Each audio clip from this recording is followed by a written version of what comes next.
Hi, I'm Kieran Don, and welcome to the Kieran Don channel on YouTube.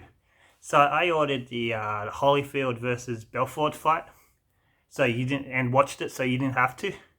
And this is by Thriller, who, of course, was famous for doing the Jake Paul Ben Askren fight, which a lot of people criticized. I kind of liked it.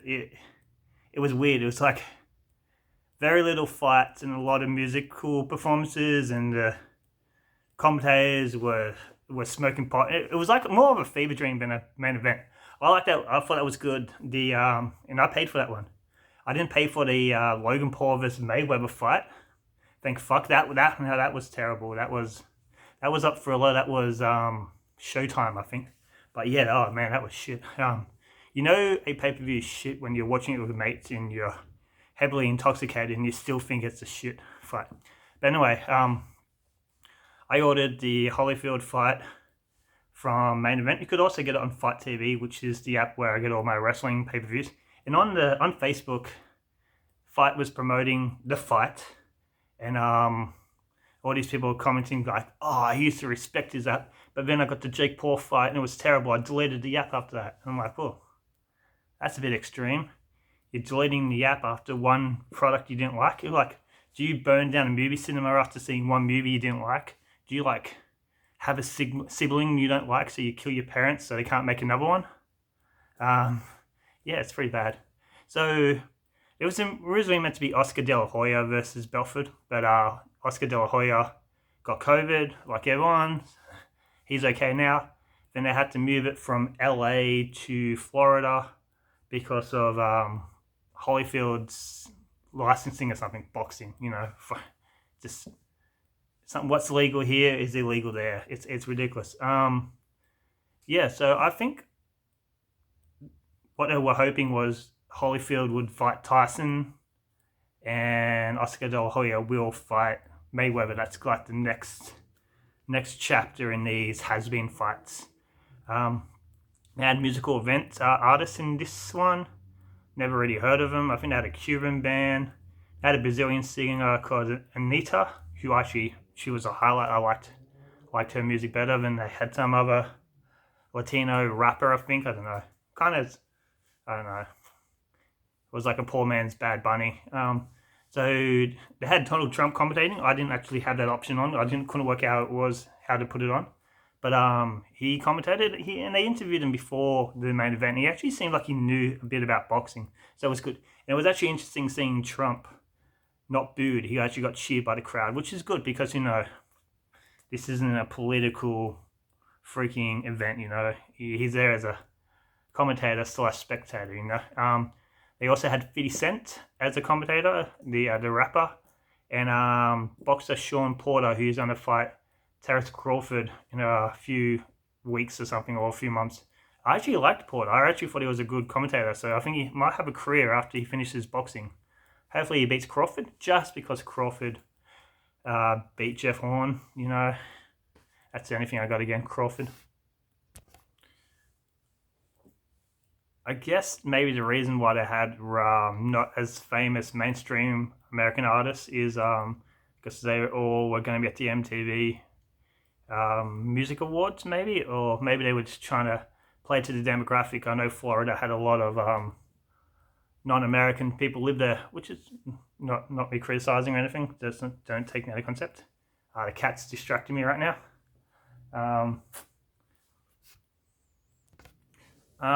Like I said, I think I said it. This was more of a normal boxing main event compared to the Ben Askren fight. There was no random Ric Flair cameo for slap. I kind of wish Pete Davidson was here. I kind of liked his just like insulting commentary of the last one. But anyway, that's it.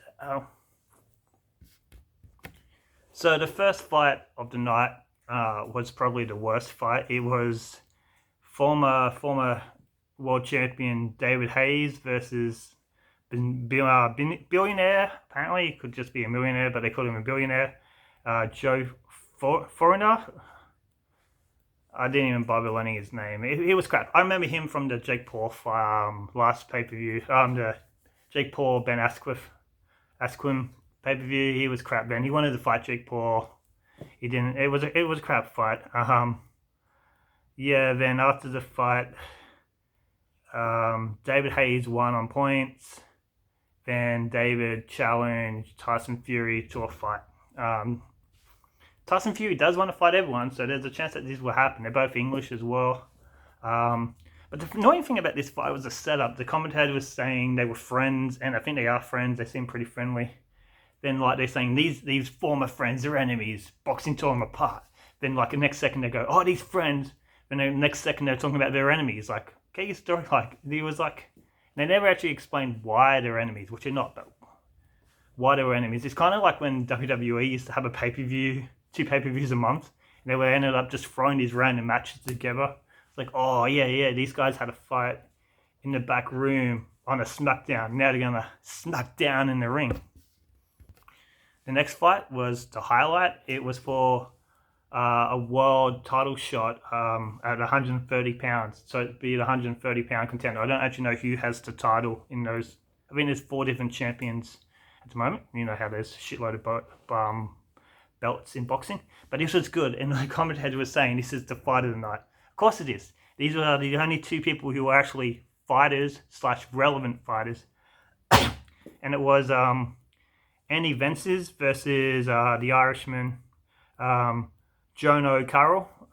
Joan O'Carroll won on points, and it was good. It was a good fight. It went distance. It was everything I wanted. You know, people. Oh, and going back to people complaining about this pay-per-view and how they're not ordering it. It was only $30. I mean, $30 isn't really that much. You know, a case of beer is more expensive. And to be honest, I drank a fair bit of a case of beer while watching this. Maybe that's why I enjoyed it so much. But anyway, then the next fight. Next fight was 2 UFC champions, legends, Hall of Famers, both bald. So you could say it was a battle of the baldness. Anderson Silva, who was a good fighter, had the belt for like 10 years or something, undefeated for 10 years. Though some of his fights, he kind of phoned it in. And Tito Ortiz, who was like one of the big superstars of UFC, him and his rivalry of Chuck Liddell. And he was also in some crappy movies like Zombie Strippers, Cradle to the Grave, Onwards. Nothing too special. He didn't stand out in either of them. Now, Ortiz had a fight with Chuck Liddell in 2018, which was one of the worst MMA fights ever. Now he took part in one of the probably worst boxing fights. Neither of these men are really boxers. Anderson Silva has boxed, but on this same promotion, and we know this promotion doesn't necessarily do the most realistic fights.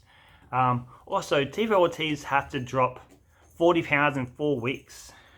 They asked him how he did it, and he goes, discipline, I reckon laxatives. But you know, that's not healthy. Then he got knocked out in the first round. But, you know, I'm not really the biggest Tito Ortiz fan, but he lost a lot of weight really fast. He never really had a chance, you know. At least he took the fight, you know. And the money, I guess. Then probably one of the worst things I ever saw, they kept building up, the magic technology, Snoop Dogg will be performing with Marvin Gaye. And I was thinking maybe Marvin Gaye hologram, but no. It was just like old concert footage of Marvin Gaye singing, and then it would flash to Snoop Dogg, like they photoshopped Snoop Dogg into the footage. He wasn't even ever next to Marvin Gaye. Marvin Gaye, he was singing at the piano, then it would flash to Snoop Dogg, who's like... Then Marvin Gaye would be singing, and Snoop Dogg's like... It looks like a high school student edited it. Then Marvin Gaye's singing, then he stopped, and Snoop Dogg did some random rap, which had nothing to do with the song. Really. It was just like him freestyling over Marvin Gaye's track. It was terrible. It was so bad, I was hoping Marvin Gaye's dad would come on and shoot both of them again. Well, no. Yes, Snoop Dogg hasn't been shot by Marvin Gaye's dad. Marvin Gaye has been shot by his dad. Yeah. But it was bad. It kind of reminded me of The Simpsons, where Milhouse got cast as Fall Out Boy, then runs away, and that guy goes, oh, we don't need Milhouse, and he just had all these crappy, really poorly edited Fall Out Boy scenes. It's one reminded me of. It was terrible. There was no point. I think Snoop Dogg must have shares in this company or something, and he has to have some type of cameo in the freaking... He wasn't even in the freaking building. Maybe he was getting ready for the MTV Music Awards. You know, it's a bad boxing pay-per-view as well. This is the first fight. The commentators were drinking and opened a bottle of champagne while the match was on. That just shows how bad the match was. Porter didn't drink because he has he's training, so good on him. Then I actually made a separate video and put it on YouTube. They had a minute of silence for the 9/11 victims because it's the anniversary of it. And they had a 12 bell salute. And some drunk woman ends up yelling. I don't know what she's yelling. She's something fuckers. Then everyone in the crowd started yelling at her. And the whole minute of silence was just unsadly taken up by people yelling at this woman to get out. It was kind of funny, but also extremely disrespectful. You know, I guess you could say it's like real black comedy, a real dark comedy. Then the main event, Holyfield versus Belfort. Belfort, I think, is actually not allowed to fight in Nevada because of drugs charges. And they said he was a Hall of Famer. I don't think he is in the UFC Hall of Fame. And I think the drugs, they don't know whether to put him in there because he admitted to using drugs for his whole career. Now, he's 44. Holyfield's 58. So good on Holyfield for taking this effort. And hopefully he was doing it for fun, not that he needed the money. One of the commentators had a great line saying, will we see the Holyfield of old or just a old Holyfield? And it was the latter. It was really, really sad. Like, Holyfield was just getting smashed. He's a 58-year-old man getting bashed by a 44-year-old. It was just, he fell through the ropes. Then the commentators, the referee stopped the fight. And the commentators were kind of angry that he stopped the fight. A 58-year-old man was getting freaking smashed. He wasn't even fighting back. He was down like this is Belfort and this is Holyfield. Boom, boom, boom, boom, boom, boom, boom, boom, boom, boom. Like the referee had no choice to stop the fight, especially now with all this concussion information. You know, it's just, I don't know, crap. Then after the fight, Belfort challenged Jake Paul to a fight for $30 million, which I'm hoping to see. You criticize Jake Paul and Logan Paul, but they are smart. Like, they're getting people's attention. They're getting big money. Like the Logan Paul pay-per-view was the biggest pay-per-view of the year, and it was where he fought Mayweather, and it was the worst thing ever. And the sad thing was, all they had to do was get Logan Paul knocked out, and it would have been the best pay-per-view ever, you know? But no, they didn't do that. And Jake Paul versus Woodley was the second biggest main event pay-per-view of the year. So they are smart. They know the bigger douches they are, the more people hate. People tune in because they want to see him get knocked out. And Belfort might actually do it. So anyway, that's the fight. Thanks for watching. Please comment. Tell me what you thought of this fight or anything. Or did you watch it? Or who do you want to see fight? Anyway, please subscribe. Please press like. Thank you. Kieran Dalton and Akira out.